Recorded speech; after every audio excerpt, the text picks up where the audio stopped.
interview na may nahuli kayong Harley Davidson. Yes, dati po ako. Hindi pa po. Anong violation? I believe, hindi pa po ako noon. That was the time of Ma'am Lisa. Hindi ngayon, yung bago. Pero anong violation? Hindi po ako sure, sir. Most likely sa muffler po. Pero in fairness to Harley, dapat klaro kasi ang impact sa riding community, kamote ang mga ito, pasaway ang mga ito. Kasi ang mainit na issue, attorney, is yung muffler. Illegal modification, modified muffler. And yun yung mainit na issue. But during your interview, kaya nung mag-usap kami, sige, samahan ko kayo. Very clear yung sabi mo na kung i-interpret natin, parang ang gusto mong message doon is wala kaming pinipilit. Hardly nga, hinuhuli namin eh.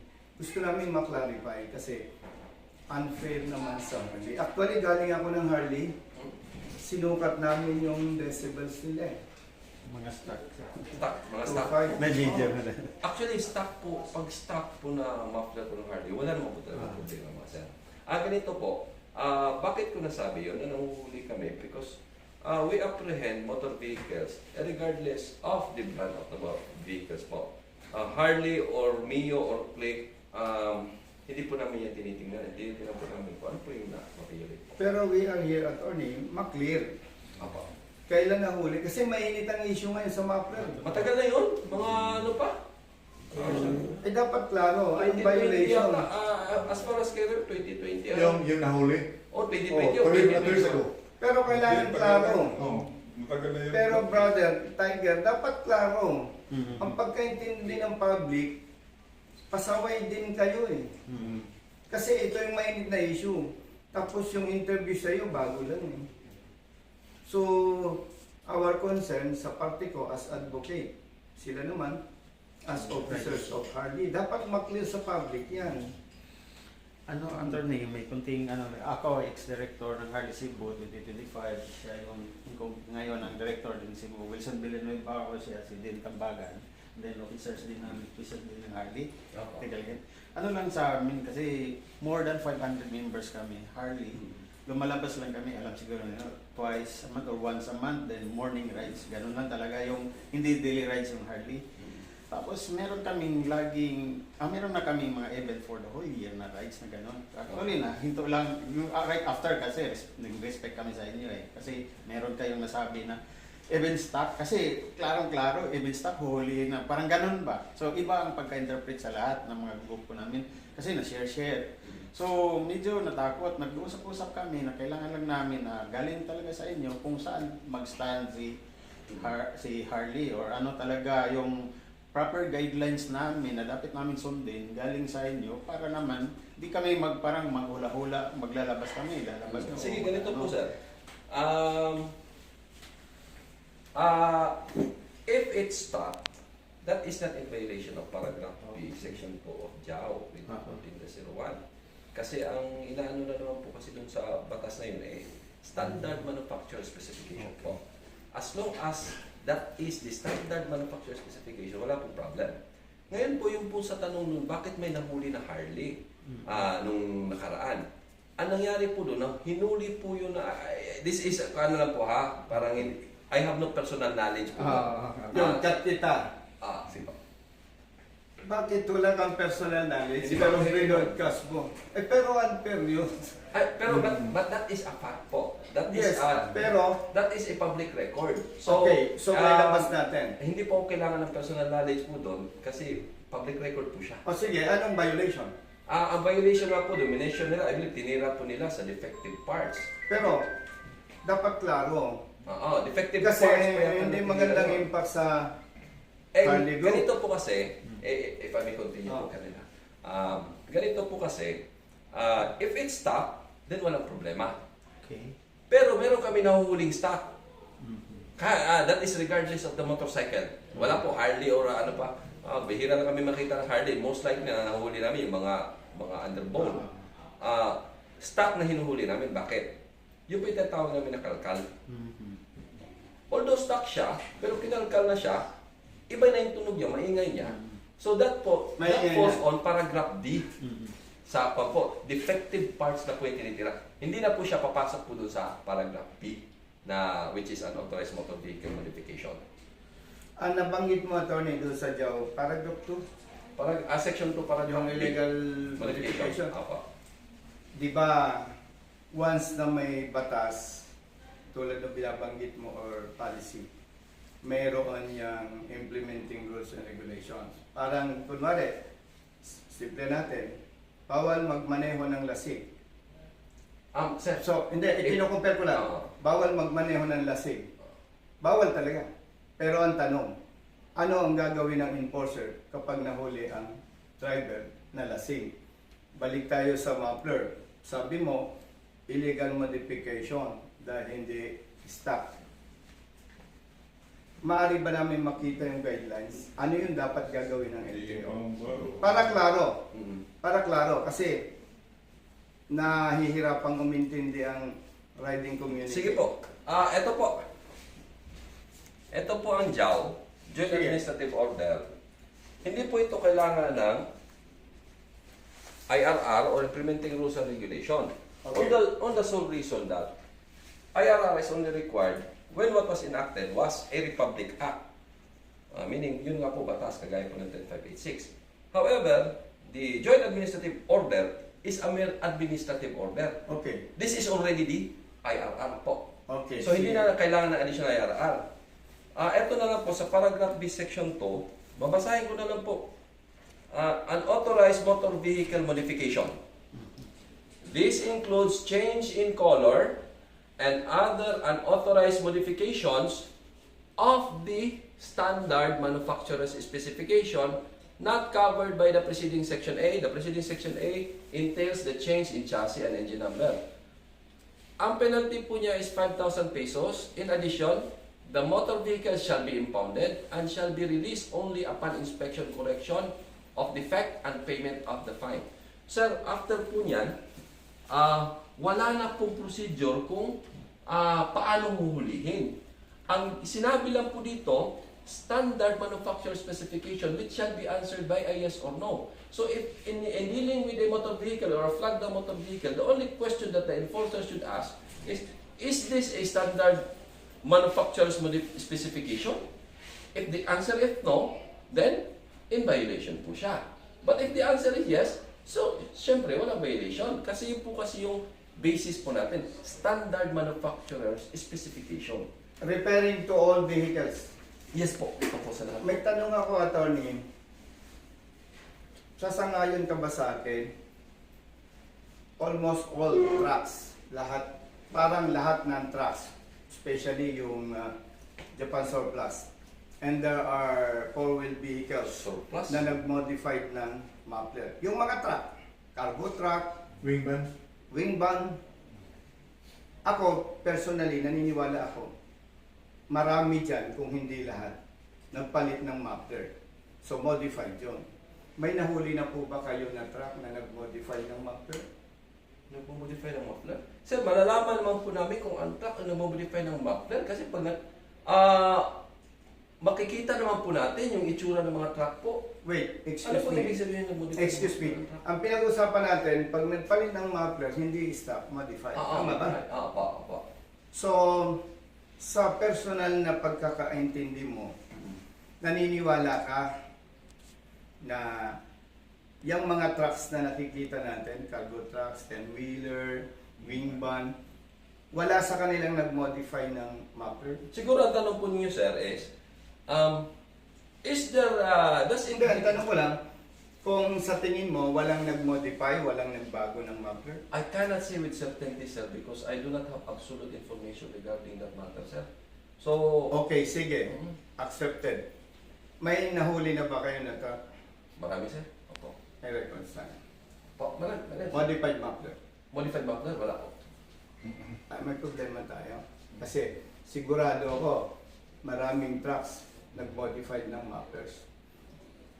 Second, may nahuli na kayo na four-wheel vehicles, kotse, Meron po. nagpalit ng muffler. Meron po. May record tayo. Sir Glenn, pila to? 3. Yes, sir. Meron po. Three. Pero trucks wala pa. Wala po, sir. Wala po. Mahirap po i-determine niya, sir. Yung itsura ng map na Hindi merong may bias doon, sorry. Kasi ako, kahit hindi ako mekaniko, kahit hindi ako mechanical engineer, sa tingin ko pa lang, alam ko pag pinalitan. Alam ko yun. So, ang pinopoint out ko lang dito, Attorney Santiago, is sa ngalan ng public service, dapat patas ang traffic. Yes, sir. Alam niyo po, sir, kung bakit yung truck hindi po talaga napapansin kung modified o hindi. Una, ang tunog po ng truck, pare-pareho po lahat. Never po kami nakarinig ng truck na parang kagaya po ng motor na nag-iiba yung tunog. Pangalawa po, sir, yung inspection po namin is first visual.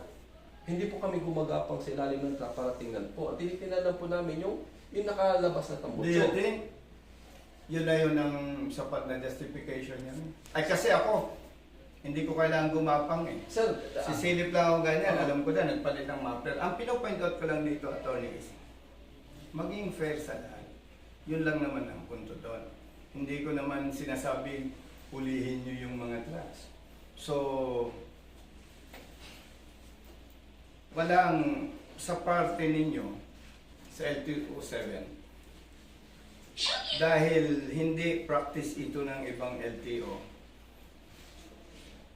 May guidelines ba ang sir, Ay, sa- delikado sila dyan kasi may Hindi, memorandum si ASEC. Hindi, sa tanong ko yun. sa iyo, dahil LTO7 lang ang nanguhuli ng mga motorcycle riders na kapag hindi stop, automatic huli dahil wala silang road safety certificate. Opo. Ilan po ang regions ng LTO? 16, 17, 18, 16. So 16, prangkahan tayo para sa public service. Out of 16 LTO, LTO 7 lang ang tamang ginagawa. Sir, I cannot answer that question. Kasi kayo lang ang una, gumagawa ng ganito eh. Like I said, I do not have full information of the other regions. I cannot speak for their behalf. Okay. I do not know their policy making. I do not know their implementation, the policy of their implementation. Okay, assuming Oh. hindi nila ginagawa yan. I'm not going to assume, sir. That Yes, would be very. okay. I'm a lawyer, sir. I do not make assumptions. Okay. Oh. So dahil Based on facts lang po talaga. So dahil ganito ang situation, may issue, meron na ba kayong, on behalf of LTO7, meron na ba kayong position paper addressed to Assistant Meron po. Secretary LTO? Yes, sir. If I may, I would like to share it with you, sir. Regarding po sa Okay, pinalala po ni Ate much Righteous better. kanina po. Tapos, wala naman tayong personal na issue. No? Is it true na ang position mo ay Chief Operations, OIC po. Law Enforcement, OIC, Chief of and TAS, Hindi po TAS. Traffic Adjudication? Hindi po. Bawal yun. Conflict po yun. Sino ang Chief ng Operations? Ako po. As OIC. OIC po. Sino ang Chief ng LES? Na Law Enforcement. law enforcement. Ang meaning po ang supervisor Law po Enforcement. Di ba tatlo yan? Oo. Iba yung Operations, Oo. iba yung Law RD po Enforcement. yan. Nasa RD po yan. Yung RLES po. Regional Law Enforcement Service. So dito, Si RD po. sinong head ng dito sa inyong office? Dito sa operations po, which concerns dito sa frontline, payment of fines, ako, operations. However, I have supervisory powers over the ARLES because nandito po sila sa akin dito. At si RD po, yung instruction po niya, papunta sa akin, papunta sa ARLES. But technically, the head po ng ARLES po is the regional director po. So, ang operations, yung position mo under ng regional office. Opo. Tama. Sinong in charge ng law enforcement? Law enforcement. As far as law enforcement is concerned, ako po kasi ako chief of operations. Sir. So ikaw ang law enforcement. Ay, in charge po. In charge. In charge. If the question is, who in the hierarchy has authority or is the head of the Hindi yun, ARLES? hindi yung head. Ang tinatanong ko, OIC ang operations. Opo. Tapos, as far as your office is concerned, your jurisdiction, you are in charge also of law enforcement. Yes, sir, of course. Oh, po. So kung ako ay nahuli ako ng tao mo, nag-contest ako, who will act as the chief of traffic adjudication? Yan po, sir. Ito po kasi, sir. Hindi. Pakisagot lang muna. Oh, sagutin ko po, sir. Sino muna? Explain ko po kasi pag sinagot ng ano yan, yan po yung sinasabi na rabbit hole po kasi, sir. Ganito po yan, sir. The Operations Division is divided, the Operations Division or the regional law enforcement is divided into three. First is the Regional Law Enforcement Service. Yung po yung mga enforcers po natin, with the patrols. Sa regional level? Opo, regional level po yan.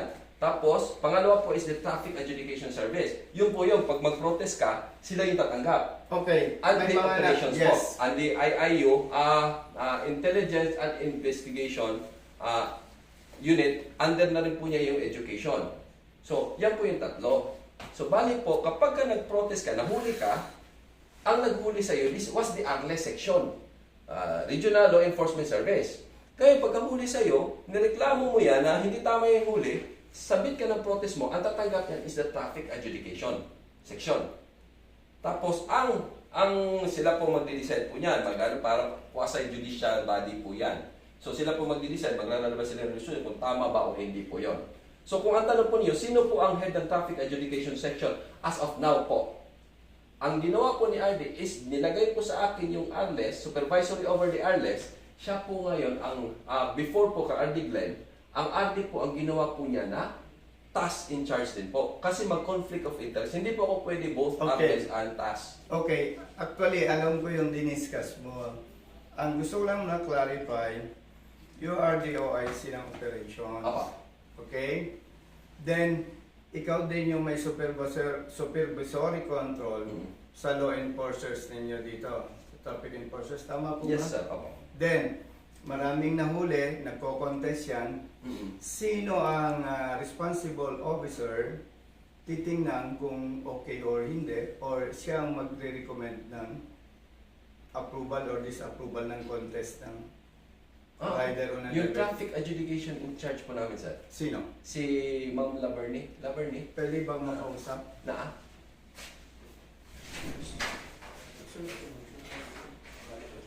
May while waiting for the for Ma'am Labarni, meron dyan ako nakausap na rider, nagbabakasyon sa Cebu.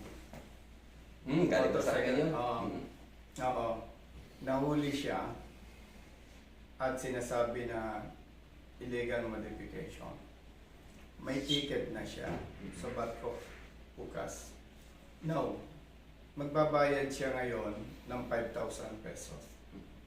In the interest of service, kasi hindi naman siya criminal, we could say administrative case, administrative offense ito. Anong kaya niyong i-extend para hindi naman siya maperwisyo? Kasi I understand, kung susundan yung inyong SOP, kailangan mag-produce siya ng stock mapper. But hindi siya taga rito. Sir, nakalive po tayo, sir. Nanonood si Asik sa akin. Okay lang, okay. Tapos sasabihin ko na okay lang itong ganyan. Hindi, okay lang kasi hindi. Wala akong trabaho bukas. Hindi, okay lang sa akin kasi Hindi naman ako next week, sir. Hindi, okay lang naman sa akin. Okay lang naman sa akin kasi ang dami naman nagbibideo eh. Ang gusto ko lang madinig yung sagot mo. Una, ulitin ko. Taga Bulacan siya. Bakasyon sa Cebu.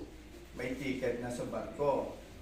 And nahuli siya at sinasabing modified. Nagpalit. Aftermarket. Wala siyang may present na road safety certificate. Magbabayad siya ng multa ngayon. Ulitin ko, attorney, hindi siya kriminal. May administrative violation lang siya. In the interest of service, ano ang may tutulong ninyo sa kanya? Sige. Sir, una, gusto ko pong i-lay out po muna yung premise ko po. Okay. Duralex and Lex. Hmm. The law may be harsh, but it's the law. That is a maxim po. Okay. Or pan po. We know that. Pangalawa po, the procedure is to provide for an MVIS report. Well, sabi nga po dito shall be impounded and shall be released only upon inspection, correction of defect, and payment of fine. So tatlo. Ang sabi po dito sa batas po, para ma-release po yung vehicle niya, kinala ma-inspection at ma-correct po yung defect, meaning mabalik Okay. po. Ano, yung inspection po, yun po yung MVIR report Okay. po. Opo, MVIS report and payment of fine, which is kaya naman po Okay. gawin.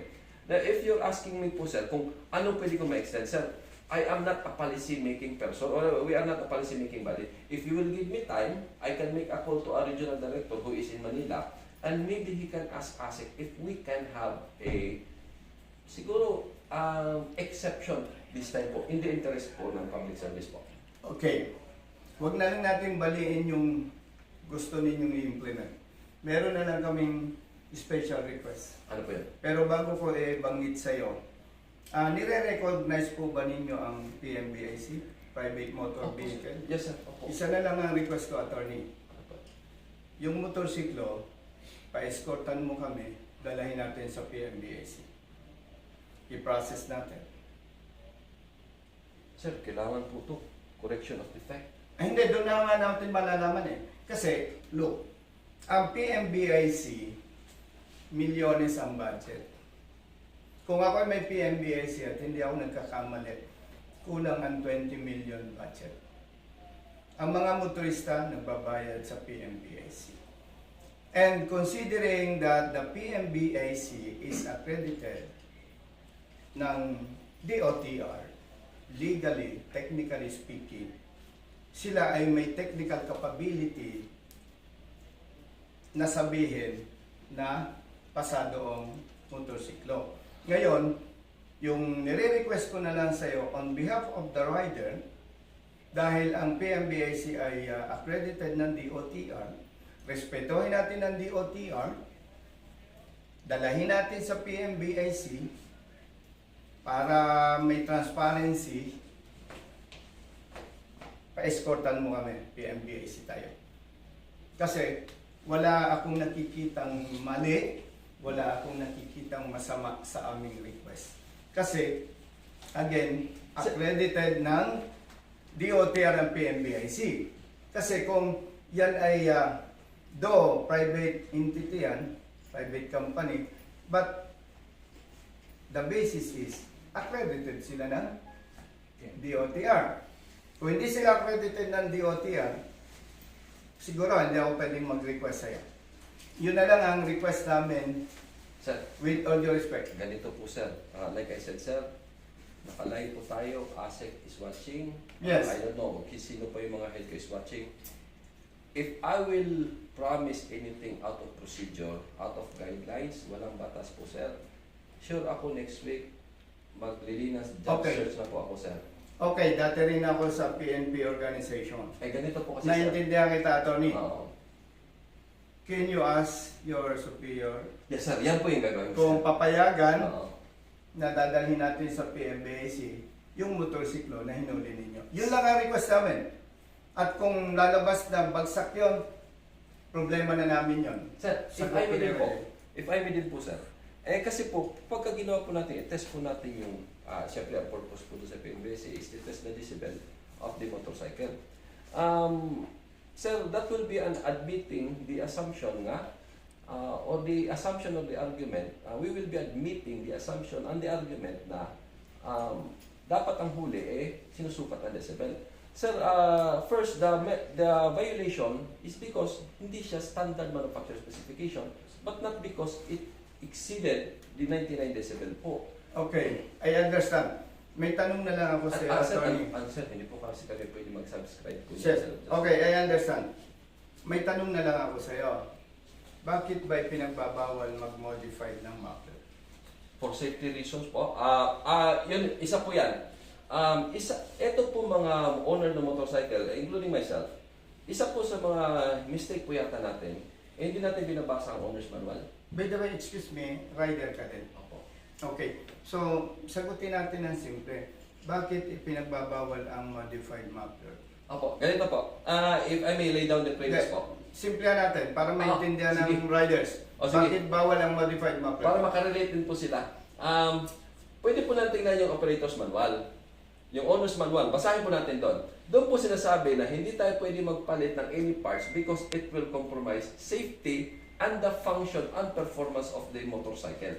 Yun po talaga yung pinaka-concern po doon. Safety and the performance of the motorcycle na engineering design and each part to complement each other. Engineering, even aviation, yung ano po niyan, aerodynamics design po. Pag may binago po niya, sabi po ng manufacturer, dun base po doon sa owner's manual, this will have an effect and the longevity sa motorcycle po. Kaya po sa owner's manual, sinasabi strictly doon na hindi talaga dapat magpalit ng mga parts. Kaya nga po, kailangan po yung manufacturer mismo ang mag-issue ng road safety certificate kasi ang dahilan po, sila po yung titingin na, okay, etong nilagay mo na muffler ay compatible dito sa nilikha namin na motor. Based sa study namin before namin nilabas yung design ng motor na to, engineeringly sound na po siya.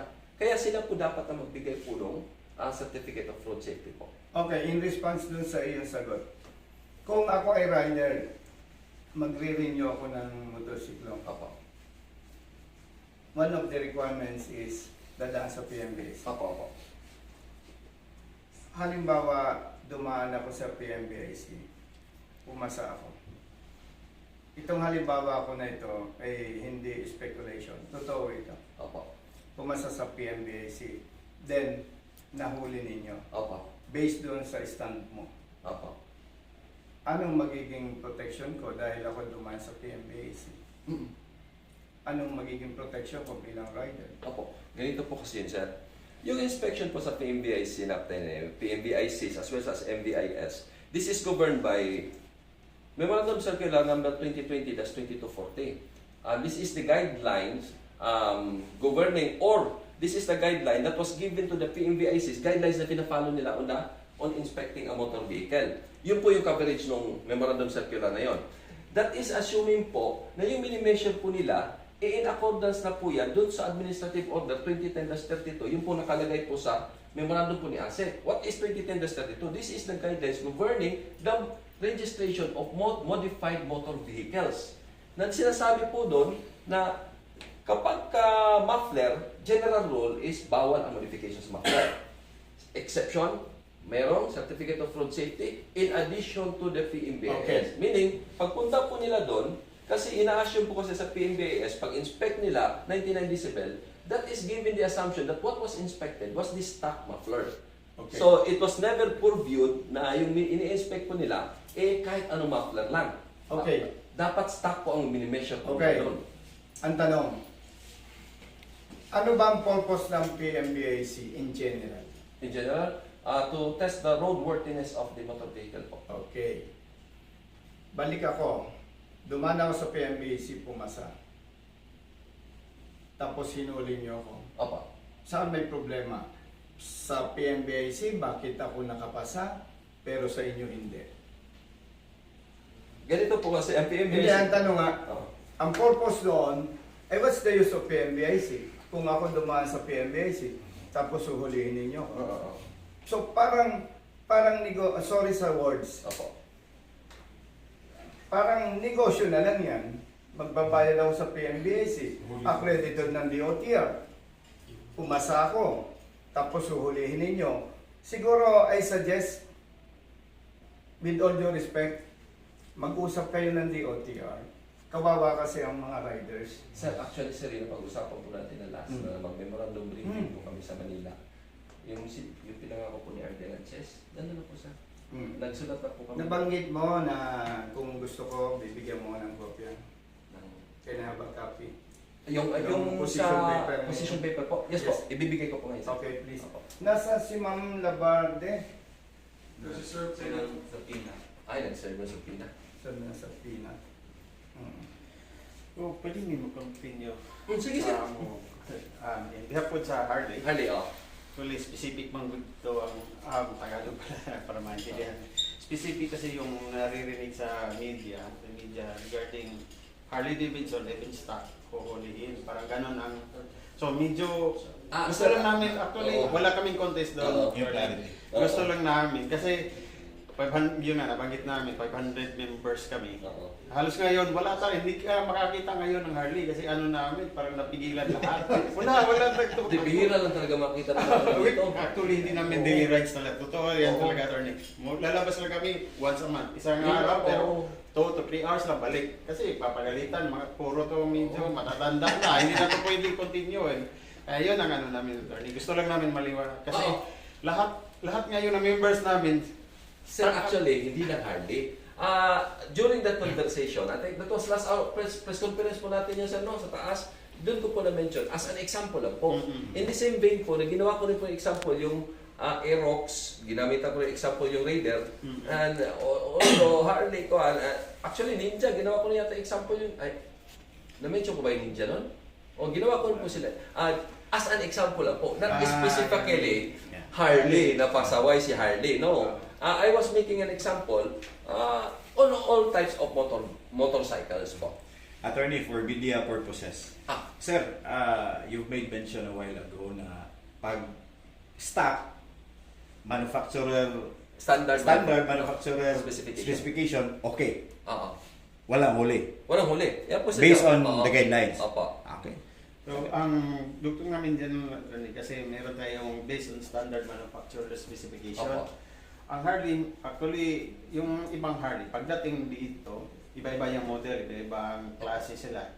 And then, tumatagal 2 to 3 years, minsan, riders ka or what, pero gusto mo Raider na ginagawa ko oh, sir. Suzuki Smash Raider na ginagawa ko. upgrade. Pero yung each model ng Harley, attorney, specific yan, makabili ka ng aftermarket yan, for that model lang talaga din. Ganun lang talaga. So I think yan is for specified talaga para for that model and it's Harley. Oo. Pero ibang brand. Makikita mo iba, hindi siya talaga like Screaming Eagle, merong PBR, mga ganun ba. Pero since partner na rin yan, internationally recognized partner yan ng Harley na, yun ang tinatanong ng iba. If ever, kasi doon sila nalito baka i-treat din yan, yun ang nila as modification. Sir, sakto sir. Like I said, I am not a policy making, we are not a policy making body here. Isasali ko po yan sa briefing po namin sa asset po namin, sir. I cannot expand or restrict what is written kasi, sir. Wala akong power po yan at ayaw pong gawin yan, sir. Isasali ko po yan sa memorandum briefing po namin, sa boss po namin. Attorney, may follow question. Opo. So, balikan ko lang sa muffler. Ang stand ninyo, basta hindi stock, Opo. ang presumption ninyo, Is modified po. Opo. modified, unsafe. That is the, wala po kasi nakalagay dyan. Like I said, sir, I don't want to make presumption, sir. O sige, so basta para sa inyo, dahil hinahanapan ninyo ng road safety certificate kapag ka aftermarket. So, road safety certificate. So, pag pinakita sa inyo road safety certificate, sinasabi nyo na safe. So, pag wala, ang iniisip nyo, unsafe. Hindi pa po kami nakaabot dyan, sir. Like I said, sir, ministerial po yung function po namin. We do not make presumptions or assumptions during apprehension. The only question, yes or no lang po talaga ang namin. Is it a yes in accordance with the JAW? Or is it a no? We do not go beyond that, sir. We Okay. do not have one. Another question. Mainit ang mga mufflers ngayon, maingay ang complaints. So, ano ang inyong operations against No excessive mufflers. noise na mufflers na maingay? Oo. Kasi ang pinag-usapan lang natin, base sa response mo, yung aftermarket, dahil hinahanapan ninyo ng road safety certificate at pag walang na-presenta, huli. Hindi mo nababanggit na maingay kasi. Ngayon, ang tanong ko, dahil maraming nagagalit dahil maingay ang muffler ng ibang riders, hindi lahat. And our concern is, talagang dapat supilin at hulihin ang mga riders na maingay ang muffler. Talaga namang nakakabwisit. Walang natutuwa dyan. And sa amin, as advocates, isa sa problema yan dahil hindi na-address ng tama. Kasi parang sabihin natin may mga kriminal dito sa Cebu, halimbawa lang naman, ay dahil hindi natatrabaho ng tama ng law enforcers, nandyan yung mga kriminal, pakalat-kalat lang kasi hindi natatrabaho ng tama. Ang talong naman, as far as your office is concerned, anong operations ninyo addressing those motorcycle riders na maingay ang muffler? Sir, ganito po. When we go out, ako sumasama pa ko sa enforcers. When we go out, we do not saying, eto, uli natin yung muffler, yung maingay. No. When we go out, what we have